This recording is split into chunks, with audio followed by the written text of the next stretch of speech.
আজি মাঘৰ দুমাহী আৰু দুমাহীৰ আজি পৰম্পৰা ৰক্ষা কৰি যি নগাঁৱৰ 112তম ভোগালী উৎসৱৰ আয়োজন কৰা হৈছে নগাঁৱৰ নেহেৰুবালি বাকৰিত আৰু তাতে মেজি প্ৰজ্বলন কৰিব নগাঁৱৰ বিধায়ক ৰূপক শৰ্মাই আৰু ইতিমধ্যে যি মেজি সাজু হৈছে আৰু এই মেজি প্ৰজ্বলন কৰিব বিধায়কগৰাকীয়ে আৰু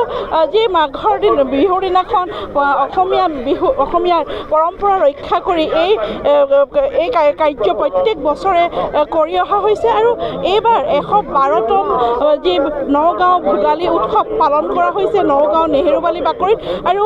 7 দিনীয়াকৈ এই বিহু উদযাপন কৰিব নগাঁওবাসী আৰু প্ৰত্যেক বছৰে এনেকৈ মেজি প্ৰজ্বলন কৰা হয় আৰু আমাৰ লগত আছে বিধায়কগৰাকী আছে আমি মন্তব্য ল'বলৈ চেষ্টা কৰিম কিন্তু প্ৰথমতে মঞ্জী তেখেতে ইতিমধ্যে মেজি প্ৰজ্বলন কৰিব আৰু এই বিহুৰ পৰম্পৰা ৰক্ষা কৰি পেলাই তেওঁলোকে এই কাৰ্যসূচী প্ৰত্যেক বছৰে এই নগাঁও নেহেৰুবালি বাকৰিত কৰে আৰু দেখা পোৱা গৈছে যে ইতিমধ্যে আগবাঢ়িছে মেজি প্ৰজ্বলন কৰিবলৈ কেমেৰাৰ সহযোগে পৰিৱেশ দেখুৱাই আছে যি নগাঁৱৰ নেহেৰুবালি বাকৰিত এনেদৰে প্ৰত্যেক বছৰে ভোগালী উৎসৱখন পালন কৰা হয় আৰু এইবাৰ ভোগালী উৎসৱৰ লগত সংগতি ৰাখি বৰশী বোৱা প্ৰতিযোগিতা লগতে নাও খেলৰ প্ৰতিযোগিতা দুটাকৈ নতুন যি অনুষ্ঠান এইবাৰ সংযোজন কৰা হৈছে আৰু নগাঁওবাসীয়ে প্ৰত্যেক বছৰে এই দিনটোলৈ অপেক্ষা কৰি থাকে যিহেতু মাঘ বিহুৰ পৰম্পৰা মেজি প্ৰজ্বলন কৰি ডাঙৰৰ আশীৰ্বাদ লৈ মেজিৰ সন্মুখত সকলোৱে প্ৰাৰ্থনা কৰে নেদেখাজনৰ ওচৰত আৰু এই মুহূৰ্তত যি নগাঁৱৰ সদৰ সমষ্টিৰ বিধায়ক ৰূপক শৰ্মাৰ লগতে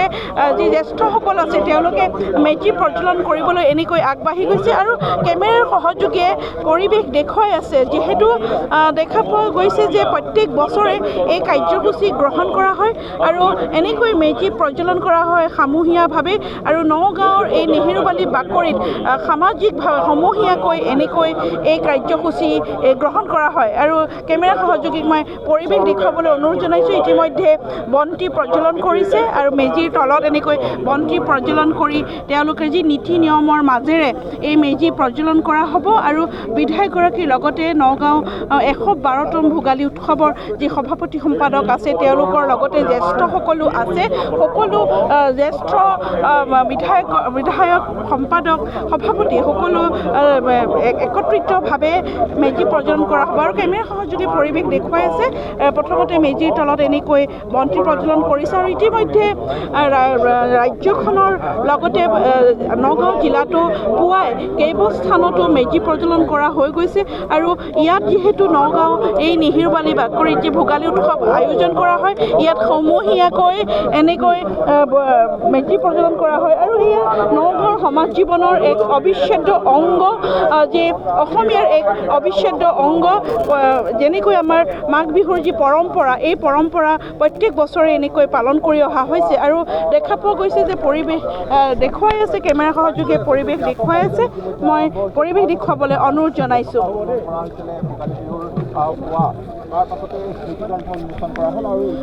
আৰু দেখুৱাই আছে কেমেৰা সহযোগে প্ৰথমতে যি নগাঁও 112তম ভোগালী উৎসৱৰ যি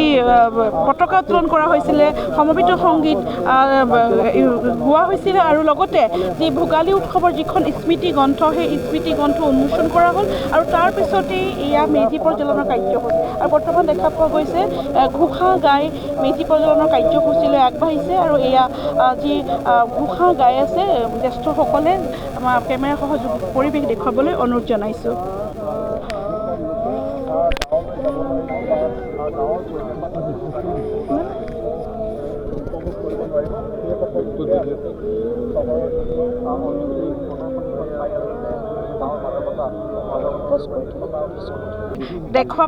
দেখা পোৱা গৈছে ইতিমধ্যে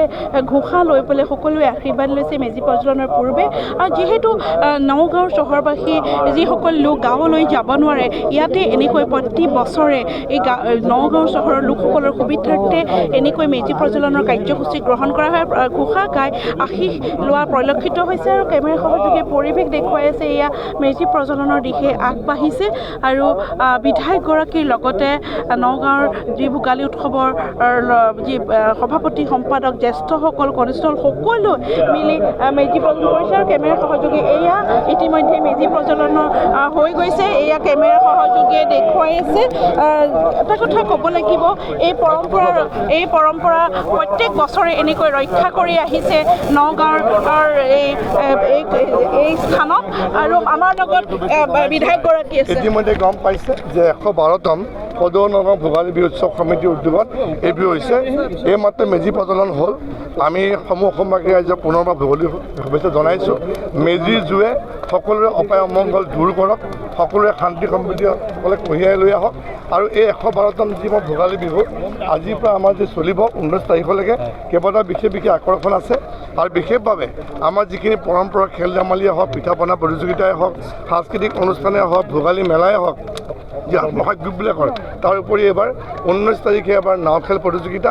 আৰু যি বৰশী বোৱা প্ৰতিযোগিতা 18 তাৰিখে হ'ব সমূহ ৰাইজকে সহযোগিতা কামনা কৰিছোঁ পুনৰবাৰ সমূহ অসমবাসী ৰাইজলৈ আপোনালোকৰ যোগেদি বিহুৰ শুভেচ্ছা জনাইছোঁ প্ৰদৰ্শনীখন যিখন কৰা হৈছে হাতী মানুহৰ সংঘাত আৰু আপুনি দেখা পাইছে এখন প্ৰদৰ্শনী ইতিমধ্যে কৰা হৈছে হাতী মানুহৰ সংঘাত যি ধৰণে হাতী মানুহৰ সংঘাত আমি সকলো দেখা পাইছোঁ তাৰ এটা আমি থুলমূলতে আৱাজ দিবলৈ চেষ্টা কৰিছোঁ আহক নেহেৰুবালিলৈ আহক এইখনেই হৈছে ভোগালী প্ৰথমখন বিহু ইতিমধ্যে 112 বছৰ ভৰি দিলে প্ৰত্যেকটো কাৰ্যসূচীতে আপোনালোকে আমাক সহযোগিতা কৰক সকলোকে আমি এটা কথাই কৈছোঁ যে মেজি জুয়ে সকলোৰে অপায় অমংগল দূৰ কৰক সকলোৰে মনলৈ শান্তি ঘূৰি আহক সকলোৰে সুস্বাস্থ্য কামনা কৰিছোঁ ভোগালী সকলোৱে ভোগালী হৈ পৰক আৰু সকলো নতুন পল্লত যে আগন্তুক সময়ত এখন আমি উন্নয়নশীল অসম যিধৰণে মাননীয় মুখ্যমন্ত্ৰী ডক্টৰ হিমন্ত বিশ্ব শৰ্মাৰ উদ্যোগত আজি অসম বহু দূৰ আগুৱাই গৈছে আমি অনাগত সময়তো যাতে সকলোৱে আমি কাম কৰিব পাৰোঁ তাৰ কাৰণে আমি ৰাইজৰ পৰা আশীৰ্বাদ বিচাৰিছোঁ তাত আমি কেইবাগৰাকীও তাৰ শিল্পী আহিব সামন্তিকা শৰ্মাৰ পৰা আৰম্ভ কৰি আমাৰ যি বেহাৰবাৰী নৱৰাই গৌৰৱ সিদ্ধাৰ্থ দীপজ্যোতিৰ পৰা আৰম্ভ কৰি কেইবাগৰাকীও আমাৰ নয়ন নিৰ্মাণ আৰু লগতে এই শোভাযাত্ৰা শুভ উদ্বোধন কৰিব মাননীয় মন্ত্ৰী পীযুষ হাজৰিকা ডাঙৰীয়া এয়া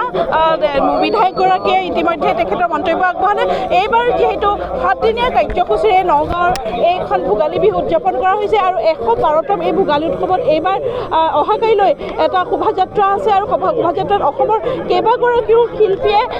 অংশগ্ৰহণ কৰিব লগতে 18 তাৰিখে আছে বৰশী বোৱা প্ৰতিযোগিতা আৰু 19 তাৰিখে আছে নাও খেল প্ৰতিযোগিতা আৰু এইবাৰ যি অসমৰ এই ভোগালী উৎসৱৰ যিখন অনুষ্ঠান ইয়াতে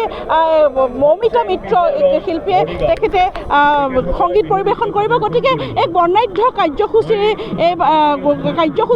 7দিনীয়াকৈ নগাঁৱৰ 112তম ভোগালী উৎসৱ পালন কৰা হৈছে আৰু আমাৰ দৰ্শকক এই প্ৰত্যেকটো অনুষ্ঠান আমি দেখুৱাবলৈ চেষ্টা কৰিম চাই থাকক এনিভাৰ 24